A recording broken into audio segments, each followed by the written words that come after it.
Dele China China China China dele China China China dele China China China China dele China China China herang. Herang mah bagus, kategori air murah. Murni cenah cek nini-nininya. Lalaki ulah wakang ngaluarkeun cabang bayi nu sakitu gedena siki kacapi heulaanan. Kadang-kadang kuat murait dina galangan sawah mun keur sales mah pabeulit kumis jeung leho eta. Maka singkarunya ece boga anak menang adu lajer, anak jadi musuh, rugi tah henteu?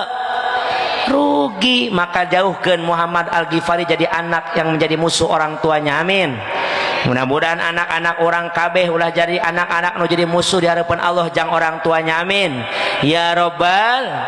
Nu kadua aya anak saur ulama eta zinatun, perhiasan, kahayang. Memang geus jelas natrat dina Al-Qur'an. Zuyyina linnasi hubbus syahawati minan nisa.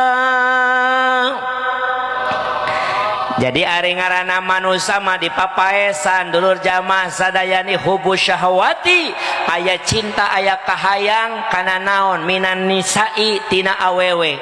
Jadi lalaki hayang ka awewe eta ngaranna ciri kamanusaan.